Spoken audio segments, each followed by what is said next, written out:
5ই August যখন শেখ হাসিনা পালিয়ে যায় বাংলাদেশ থেকে, ঠিক তখনই আমাদের ওই সময়ের সমন্বয়কদের মধ্যে জনাব নাহিদ ইসলাম, আসিফ মাহমুদ সহ আমরা বেশ কয়েকজন তখন শেখ হাসিনা পালিয়ে যাওয়ার পরপরই আমরা জনাব তারেক রহমানকে কল দিয়েছিলাম, ভিডিও কনফারেন্সের ছবি যেটা এখনও আছে।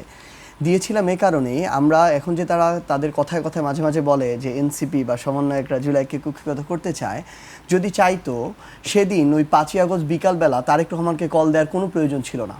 তারেক রহমান ওই মুহূর্তে বাংলাদেশের জন্য কোনো গুরুত্বপূর্ণ স্টেক ছিলেন না, কারণ ছিলেন বরং তারা যারা আমাদের মতো মাঠ পর্যায়ে কষ্ট করেছেন, ফাইট করেছেন, আন্দোলনে ছিলেন, সংগ্রামে ছিলেন।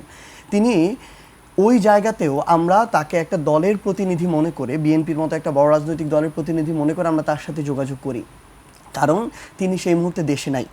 যখন তাকে আমরা আমাদের জায়গা থেকে বিপ্লবী সরকার তো দূরের কথা, জাতীয় সরকারের কথাও বলি যে আমরা এই যারা বর্তমানে অভ্যুত্থানের পক্ষে রাজনৈতিক দল আছে, আমরা সবাই মিলে একটা সরকার গঠন করি, যেই সরকারটা আগামীর বাংলাদেশের জনগণের আকাঙ্ক্ষাগুলো নিয়ে কাজ করার পরে তারপরে একটা নির্বাচনের মধ্য দিয়ে গণতান্ত্রিক প্রক্রিয়া চলে যাবে।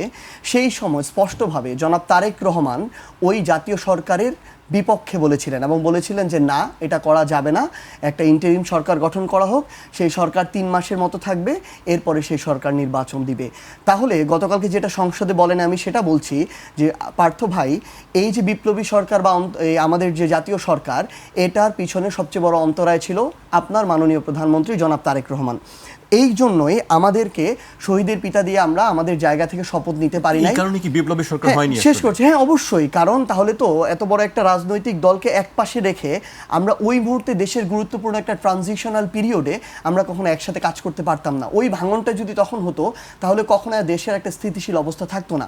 তো সেই জায়গা থেকে আমরা তখন আর শহীদের পিতার কাছে কিংবা শহীদ মিনারে যেতে পারিনি, তখন আমাদেরকে আবার ওই বঙ্গভবনে গিয়ে ওই শপথটা নিতে হয়েছে।